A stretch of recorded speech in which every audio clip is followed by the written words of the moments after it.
is going live. Even after it says it's gone live, it hasn't really gone live. So I do my Right. stupid dance to lead in. So welcome, Meg, Thank to you. our Soul Connection call. And, I would love to just start with some very brief introductions, if you wouldn't mind introducing yourself. Who Sure. are you? What are you about in life? Literally, however you want to introduce yourself, just so people watching kind of know a little bit about you. Sure. My name is Meg. I am a music therapist. I'm currently based in Ohio. Was not always the case. I do music therapy work with trauma care, ages 10 to 21. Mostly boys, but there are some girls, and there are definitely, we've had our fair share of trans kids come in. Um, I am a musician. I play cello, rekindling that relationship with music in a positive light. Mm. Um, and I have 2 cats. They might be in and out asking for my attention, so Cats are always welcome. also. Always welcome. That is so cool. I hadn't like I know so I met Meg through Ikenna. You and Ikenna went to college together? Yes, we didn't I don't think we had any classes together. I think we did the vagina monologues a couple times. Okay. That makes sense. So, welcome. So cool that you are in the therapy world using music. Just in case anyone's watching who doesn't know me, I'm Safrianna Lughna, the queer spirit guide, and I'm currently a trauma therapist who's in the process of transitioning into more group healing instead of one-on-one. And yeah, so it's very interesting for me to interface with people that are still sort of in the therapy world, but coming at it from more expressive lenses and less just like the talk therapy model where it's like come in and talk about your trauma and then go home triggered because we Bye. didn't. Yeah, bye, thanks for dumping on me for an hour and then leaving. Like that's a lot of what modern therapy I think has Yeah. become. And there's so much more to the healing than that. So I'd love to hear like how, I don't know if there's like a, obviously I understand confidentiality, but like has there been a song or a piece of music that you've like really done some deep work with, or you've seen someone do deep work with in your purview is So, I have full disclosure, I've just started working more with trauma in the past handful of months. mm-hmm. It's more of a new job. I used to work with the Indiana Medicaid waiver, which is very Mm. different. It's all one-on-one, and now this is like a lot of groups, and there's some one-on-one. Um, I haven't done a lot of recorded music for analysis. I've Mm. seen our practicum student do an awesome job with a Taylor Swift song that I don't remember the name. Um, It's always Swift. yeah, but I think it was one of her newer ones, and it was a very sensitive one. Mm. Um, that this group of really tough boys, growing up in gangs or, a lot of family trauma going on. Um, it's very interesting and kind of just like warms my heart a little bit to see them kind of like cry in front of each other. Yes. Not in a way of like, oh God, but just like shed a couple tears Yes. and then be able to talk about it a little bit. Yeah. Um, so kudos to that practicum student, of course. Um, but a lot of what I see in my own work is when I have one-on-ones, we have a really nice recording studio and we have a lot of rappers and they can either come in and freestyle about what's on their mind Mm. or they have a whole song written out about whatever is going on. And that is also very helpful for those individuals to process, Absolutely. um, what's going on, and the amount of self-awareness that they have sometimes. Like they will start out, some can start out like really, really tough, talking about shootings and being in a gang and just all this really hard stuff that is very validating for them to talk about because that's been their life. Mm-hmm. And then to see them progress and break it down into, this is not normal for a kid to Yeah. be growing up like this. And I realize that I have a lot going on and I don't know how to deal with that. And that's part of why I see them. And part of the reason my company sees them is for treatment and to help them get to that next step of processing the trauma and then going to the next steps of life in a more positive light. Yes. Yeah. Oh, beautiful. Thank you for sharing that. There is this huge shift that's happening in our society right now that I'm witnessing where we're finally, thank goodness, starting to say, oh, trauma isn't supposed to be normal, right? It's very normal Yeah. in our current society, unfortunately. And yet the profound impact of it, the inability to show and feel our emotions and all of the shutting down that happens. It's actually just talking to a assigned male at birth client the other day, and we were really going into when he felt he had to shut his emotions down, and it was like 5th grade, right? Like, Yeah. and that seems to be the story. And that's literally like the age range that Yeah. you're working with, Yeah. is this, especially, this is why I think intersectional feminism is so important. Like, boys are impacted just as much Yeah. by the patriarchal institution as anyone else. Yeah. We're all being damaged by it. Definitely. And you definitely see it with these boys. There are some times when you see them shut down. They're not ready to talk about it, and that's okay. It's not necessarily our job to push and be like, "Well, tell me what happened. What happened? What happened? What happened?" But it's more just like, I am here to be that safe person for you. Mm-hmm. And if that takes a while for you to feel like you can trust me, that's fine. I will still be here. I will wait. I will wait for you.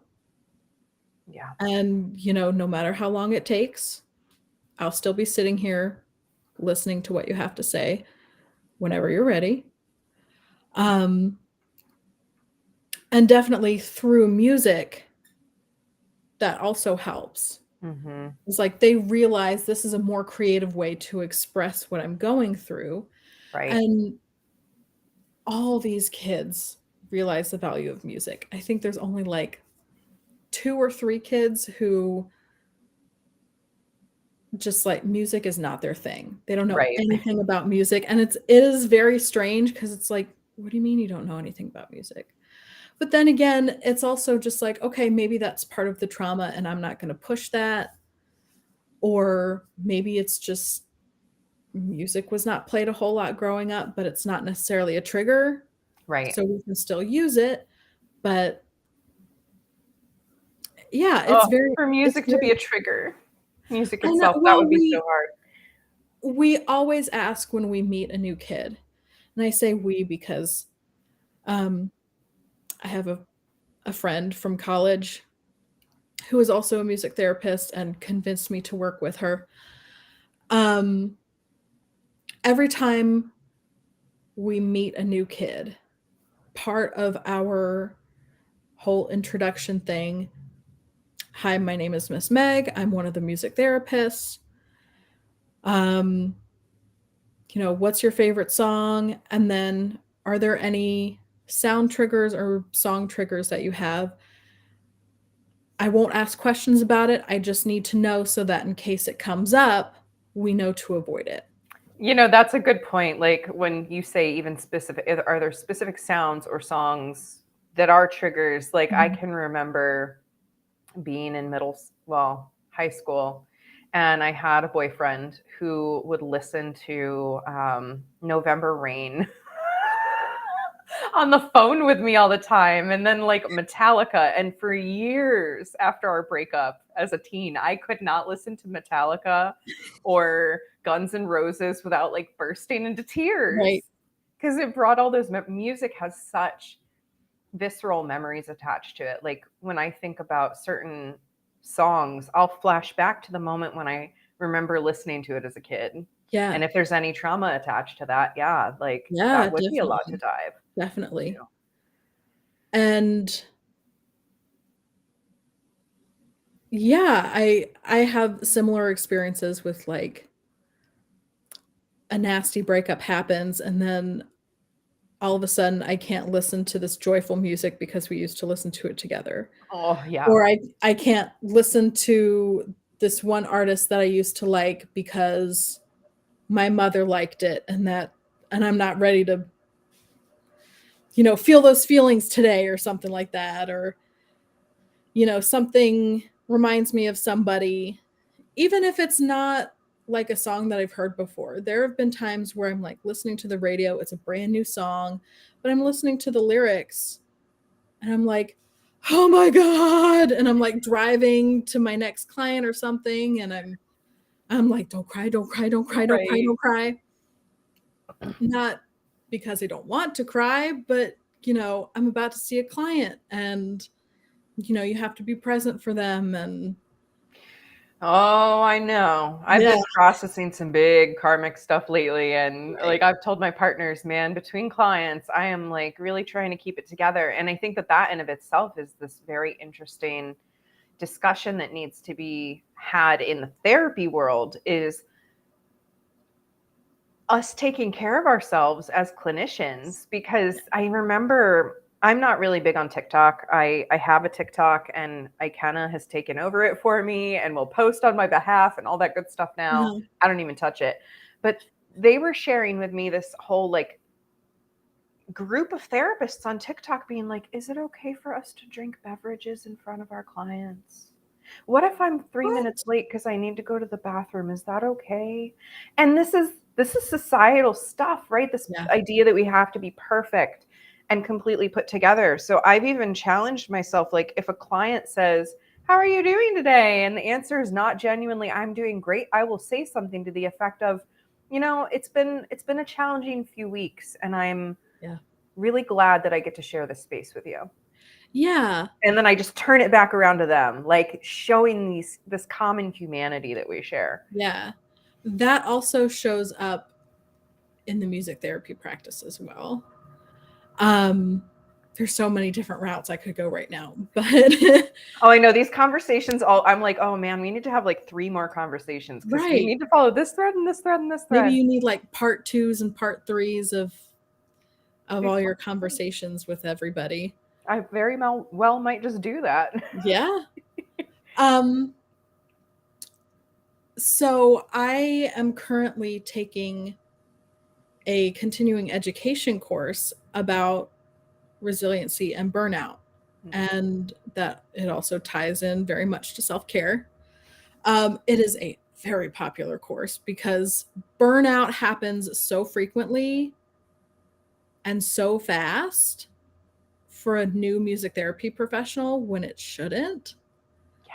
So it addresses like boundaries and what your self-care looks like and validating your own emotions, um, and being able to communicate that but also have that boundary with your work peers Mm-hmm. and your clients to be Right. able to say,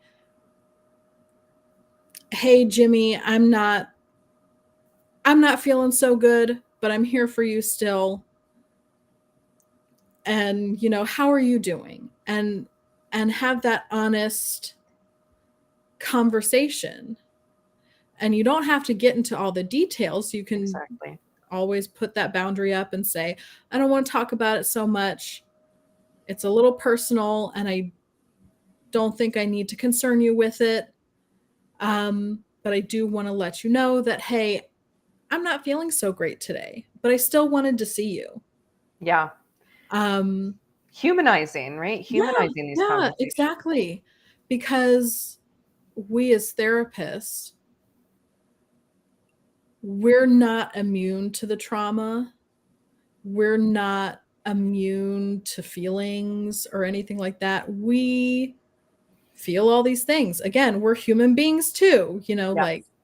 when a client walks out of the space, you know, all we have to decompress, and then sometimes we start all over, or like cut the day off or whatever, because we're feeling something in here.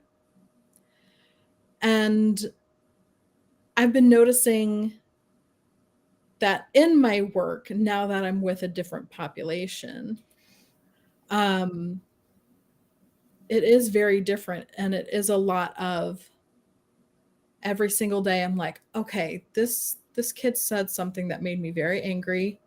I'm going to acknowledge that anger, but I'm not going to act on it just yet, because right now it's not all about me, but I will still address it later in the privacy of my own home. Or Right. but it is like validating your feelings and what you're going through, and but maybe not necessarily acting on them, Yes. just being more mindful. In relationship with our inner parts, I'm predominantly a parts therapist, and I know Mhm. even when I'm like fully in coaching and spiritual healing, like parts work is integral to what I do now. And just to be able to show up for our parts the same way that we show up for other people Yeah. is, I think, the number one healing thing we can possibly do. Oh, hello, sunshine. Suddenly bright in here. I was thinking last night about our call and this topic of mother wounds and musical healing. And ironically, last night I called my mom right before bed, and I was like, "Oh, by the way, I'm doing a call tomorrow if you want to watch it." And then I was like, "Oh shoot, maybe I shouldn't have." That with this Oh. conversation, but I'm in a stage where I'm very radically accepting that the number one way we can heal between one another is by being honest about our experience, so that Mhm. someone else can have the opportunity. They might take it completely personally and shame spiral themselves, or it might be exactly what they need to get perspective and go, oh, I had no idea that I was coming across this way, and this was the impact. So yeah, if my mom ends up watching this, like, I love you, mom, and you're not a perfect human being, because none of us are. But yeah, I was thinking about this conversation and my mom, and then also just that I wanted to put out in this conversation the Melanie Martinez album and the healing that has come from me listening to that album. Because first, Meg, you might have seen me, and I kind of talk on Facebook about natural numbers and body of nine. It's a thing that we've really seen as being essential to identity and who we are, because it's our physical blueprint. It's literally the body that we're in, and there's 9 different types. And I am pretty sure Melanie Martinez is a natural number 9, which is what I am. And this is physiologically shown by almost these neutral, all encompassing eyes, the soft curve of the chin, a Mhm. bow shaped lip, and then our chests, women or assigned female at birth, people with breasts and nines, they separate. And if you watch Melanie Martinez, like, she's got this very wide set cleavage, and she's always dancing like this, which Yeah, is natural number 9. And her album, this latest album, is literally a circle because it links back into itself, and it's all metaphor. All of her music is metaphor, and that's how we nines think. So I've been like super healing in seeing who I believe is, another person Mhm. wearing a similar bodysuit to me, who faces these unique physio spiritual challenges. And I don't know, me and Melanie must have all the same trauma because every single song I'm like, oh, ooh, Like, I oh, get that that way hits. too much. Ooh. Ooh. Who hurt you, Melanie Martinez? I get it though, but that album has been really, really healing and transformative for me. And I was wondering, like, is there an album like that that's been something for you lately where you've heard yourself in it? Yeah, so there is an album by Curly called Shadow Works. Mm. Um, that I don't remember when it came out. It was a while ago, but it doesn't feel like that long ago. That's the thing about the album is it's like it was kind of like this newer era for her of going within and addressing her trauma. And when I first heard it, there were parts that I resonated with, but it wasn't until I started really recognizing the situation I was having with my mother and then the trauma that comes up about it and everything like that, that I really resonated with the whole album and how healing it was. And it just in general, it's a very inspiring album. It's very heart opening, I would say. And Yeah. it's really one of my favorite albums that I always go back to.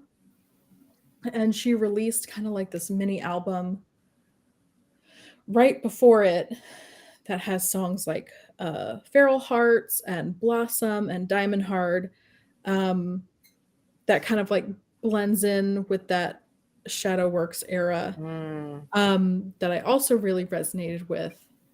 She did like some audio commentary for Feral Hearts and Blossom um, about like her inspiration and um, the healing elements of plants and the animal instincts in us and all that good stuff. I And need to go listen to this album now, yes, clearly. I think it's like I'll have to send it to you. I don't remember what it's called. Um, Yeah, we're going to have to go post these albums in all of right, the comments of this live stream. right, Go listen to this and see if it brings up your mother wounds and then right. work on it. But I also like the album maybe because it didn't specifically say this happened with my mother or this happened with so and so. It Mm-hmm. was very general, but also like specific enough that you could connect with it. Yeah, like a universal shared experience of interpersonal turmoil, which all of us have had. Like all of us have had some kind of relationship where it wasn't what we wanted it to be. I mean, my mom and I, it like it's still a work in progress. We both Yeah. acknowledge that, and I'm very lucky that my mom decided to go to therapy a couple years back. We never thought it would happen. We were all like, "Oh man, she's just going to be oblivious to Yeah.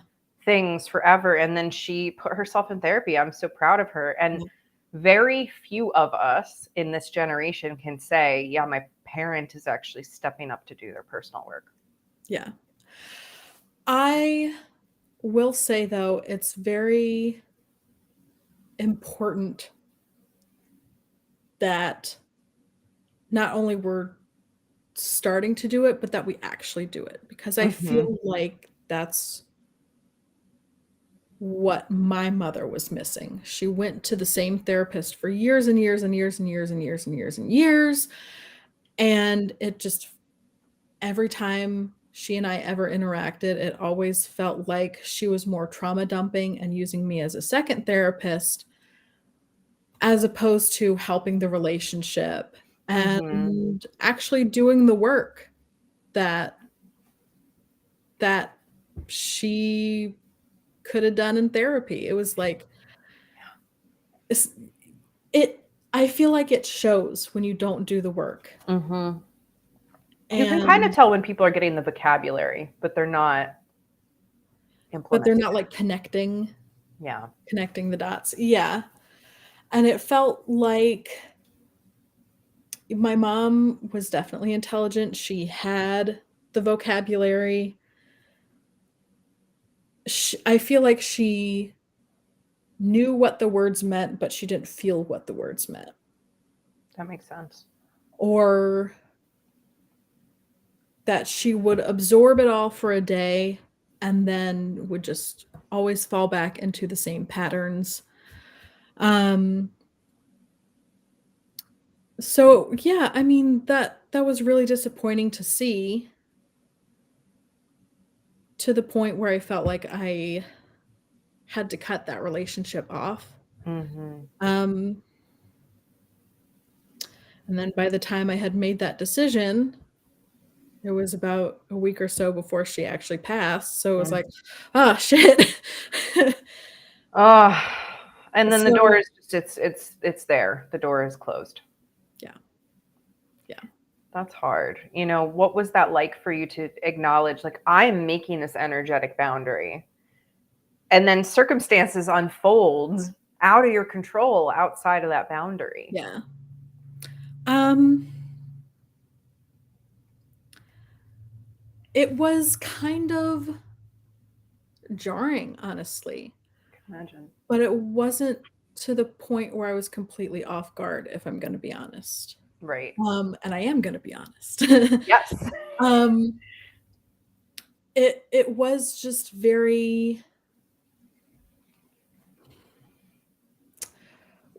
We, my brother and I, kind of predicted that she would pass like very shortly during that week, because she went into the hospital for a heart operation, and um, she didn't recover very well from it, clearly. Yeah. Um, but it was very much like there was a lot of emotions and drama going in the week before. And I did have a conversation with my mother's therapist. I called her, and because it was more like a she said this kind of thing, and the therapist was like, "No, I didn't say that. But now that I have you on the phone, is there something you do want to say?" And I mentioned to this therapist that this pattern has gone long enough. I cannot emotionally sustain it anymore, Mm-hmm. and I need to cut it off in order to find my happiness. Yeah. And my inner thoughts were, the next time I'm going to see my mother is probably if she kind of comes around, or is willing to have the conversation of how much she's hurt me, and that she wants to collaborate and help heal it, or it just won't happen at all, and it'll be when it's too late and she's gone. And unfortunately, it was that last one. Right. um I will say I was very glad that I had that conversation with her therapist, even though it was over the phone. She is a great therapist. um but she was like, if you feel like this relationship is not what you need it to be, and that cutting it off is what you need to do, then that's your choice. Right. um and she validated everything I said, and that was really great to hear and see that this therapist was maybe not necessarily supportive, but at least validating, in Right. that you are your own person now, you're an adult, you have your own responsibilities now, and you can't always run to your mother. Yeah. Oh, um yeah. And there's that ingrained desire, right? We want to be able to run to our mothers. I I spent probably a solid 5 years in therapy just unpacking how hurt I was that I couldn't be in a healthy relationship with my mother. Like Yeah. these mother wounds are very serious, and I Yes. think Yes. probably at this point more of us have them than don't, because our mothers were wounded, because our mothers were wounded by society and generational trauma that they never I figured was out just how to deal with. Yeah. I was just about to say that generational trauma definitely was a thing with my mother and I. She had trauma with her mother and her family. And then when my parents divorced when I was a teenager, it all just kind of like came out of her mouth. Here's all the things about the family that you don't know. And it was like, I'm still processing the divorce thing. Can Right. we Please like don't slam me with more. I know, yeah, but I'm just like sitting here trying to be supportive of my mother because she's suddenly a single mom and trying to figure out how to best keep me alive and get me to college and all that stuff. Um, yeah, and I noticed a trend with my other all the therapists that I've ever had is every time I would talk about my mother, they're like, "Well, what boundaries do you have?" And I would realize with each therapist, I would have to build more and more and more and Mm, more mhm. because, okay, well, I tried this boundary, but it didn't work. So now I need to expand on this boundary. Now I need to expand to another boundary. Now just this pyramid of boundaries, and it's still not seeming to be enough Right. or quite understood or respected. Um, the week that my mom passed, like right before, I was exercising a boundary with her. And one of the boundaries was that I was in Indiana at the time and she was always in Virginia. And that's 12, 13-hour drive. So it takes a whole day to get there. And it's very exhausting. And she was never the one that could Making the make trip. that drive to me because she was not physically able to. So it was always me. Every time she had to go to the hospital or had a medical issue or anything like that, it was always me running to her because she knew I would do it. And she knew that my brother probably would not. And my boundary became I'm not running to my mother until I know exactly what is medically going on so that I know if it's a genuine thing or if she just needs somebody to sit with her and she's making excuses that she doesn't have anybody when she does and all Yeah. that stuff that I don't have to get into. Yeah. Um, but I mean, I didn't go running to her when she was in the hospital having that operation because I didn't know what it was. She didn't explain it. Nobody else explained it. I was trying to Google it and Google wasn't helpful and it was just like very confusing. Um, and of course, nobody knows exactly when they're going to die or anything like that or how they're Right. going to die. And um, it was one of those things where I was just uncertain, but also just like my job and the pay that it had at the time wasn't enough for me to even take off to go see Right. my mom in the first place. More Um, societal issues layered yes, and on to then this that other thing. that went into a whole other thing of like getting preparations for her memorial and stuff, and realizing I don't have the money for anything. And when I was requesting my bosses, they offered to give me money at some point. I just need to give them a number. And then when I finally did, they said no. And it was just like, it's not even that big of an amount. It's just.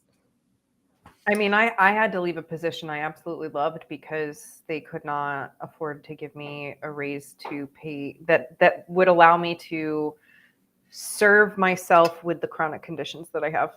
Yeah. So yeah, layers and layers of societal junk kind of all heaped on. And again, this goes back into the generational trauma. Like, Yeah. And without that generational trauma, this would have been an entirely different situation. Yeah. Yeah. Thank you for sharing all of that, because I know, like, I have semi-similar story, but it's with my dad. Sure. I'm going to be releasing a poetry book probably this year that I hope only people fully prepared to read it. I'll say that, because it's a doozy. It is like rip your heart out of your chest, traumatic societal bullshit all wrapped in one book. But these sorts of dynamics with our parents are, again, all too common in society. And so many of us feel like, well, I'm not allowed to have boundaries because it's family. Yeah. And you mentioned like all these therapists being like, well, what boundary, there comes to be a point where we can't draw boundaries with other people anymore. The only thing we can do is completely remove ourselves, because if they are not respecting the boundary, it just makes us feel crazy. Like, oh, I must not be doing it right, or there's something else I need to say, or it's me that's causing them not to understand. That's another thing that I'm challenging myself with, especially with this new job, is not. I used to think it's me, I'm doing something wrong. What am I doing wrong? Trying to get validation from people. And I'm slowly, very slowly getting to the point of people saying, it's not you, it's them. Mm-hmm. It's like you're doing everything you can with what you have to heal yourself and be safe and, find joy in your life. And those other people aren't respecting it. They aren't following through. They're in their own world.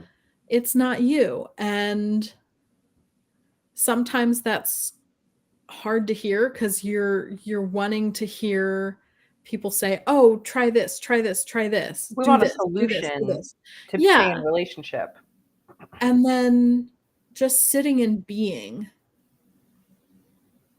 and realizing it's not always you. It's not always about you. um yeah, definitely one of the challenges with my work is not having those thoughts of what am I doing? How could I be more helpful? And it's like, it's not you at that point. You're doing everything you can. Yeah. Yeah. I mean, I always tell people, like, compassion does not equal enabling. So enabling someone else to continue to harm us is not compassionate, because compassion has to start within us first for ourselves, and then we can be compassionate towards others. Right. It's not compassionate towards us. It is not compassionate to others. Like, but this is stuff we don't talk about. It's stuff that we don't, the amount of like just communication education I have to give people. And I was a public school teacher before I was a therapist. And, I think that all of my careers are stacking up on one another to make this queer spirit guide what it is. But public school sucks. We didn't teach anything of meaning there. And I like tried to add mindfulness Mondays in, and my kids loved it because it was an opportunity to not have to do yet another to-do list item that's burning them out, but like to literally just be able to put their heads down on their desks in a quiet room with the lights out for 10 minutes while I talk to them in my soothing meditation voice, and and like they would come out of that Right. Yeah. and they'd be like, wow, life, look at all the possibilities of life. But instead it's like we go to school and it's like, do your work, here's deadlines, oh, we're going to add more, you spent an 8-hour workday in school, well, you've got 6 more hours of homework tonight. And it's like, no Right. wonder we don't have Yes. boundaries. Yeah. This brought me to something that I've been thinking about this past week is teachers don't really know what goes on in a student's life at home. Mm-hmm. And I always hated it when a teacher or professor assigned like a quiz or something to study or had like a homework or assignment or something during a break period. Because during those breaks, I was always tending to my mom and her physical needs, her emotional needs. I was basically being a caregiver as opposed to being a daughter. Right. So I'm going to school stressed out, and then a professor announces, hey, study for this. When you get back, the day you get back, you have a test. Okay, well, I don't have time to study for this test because I'm running around doing errands for my mother, making sure she's okay, getting her to all her appointments and sitting there and, being a caregiver. Yeah. And then being stressed out about that because that's not the role I wanted to have with my mother. And then going back to school and being stressed about something else. Oh, yeah. Yeah. I mean, I was required as a teacher to give homework. It was required to be 10% of their grade, 100% of us. And so I gave like homework that they could literally do in class in the last 15 minutes. And I would only make them do it once a week. Like, because I was like, I don't see the value in making them go home and do all of this. Even the reading, like, so I was an English teacher. I'd play an audio of the book in class while they had their books available to them, because I understood somehow prior to my trauma education that like might not be able to do that at home. They might not ever have access, and they might not have the skills to read it. But yet again, we expect people to all be at the same level, to function at the same level, to have the same circumstances, to have the same skills. And there's nothing in society. Well, okay, there's everything in society that says it's one size fits all, but there's nothing in reality that says it's a one size fits all. This could get me on a whole other soapbox. So I know, we're like 43 minutes in and we're getting spicy. We might have to have a part 2 about public schools, because I've been like, in my conversation with Julie, I like started to get there, and I was like, okay, we're gonna back away because we'll be on here for an hour with me being like, we need to tear the whole damn system down. And I know I would, same thing.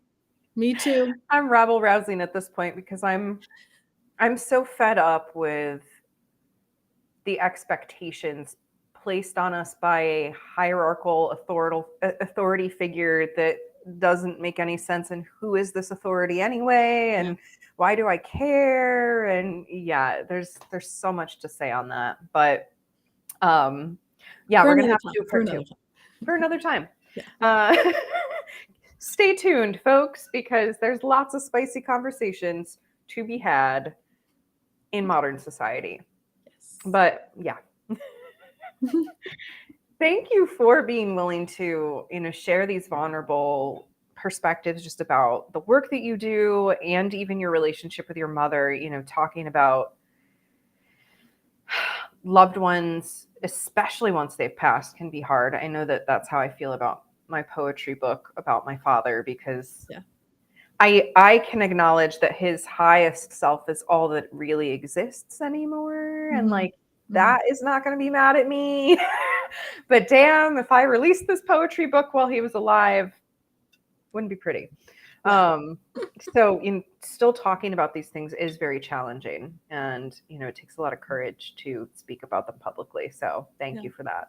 And thank you for offering the opportunity to do so, because I know that, especially with the passing of a loved one, whether the relationship was challenging or not, it's a difficult conversation to have just publicly. It's not always received well.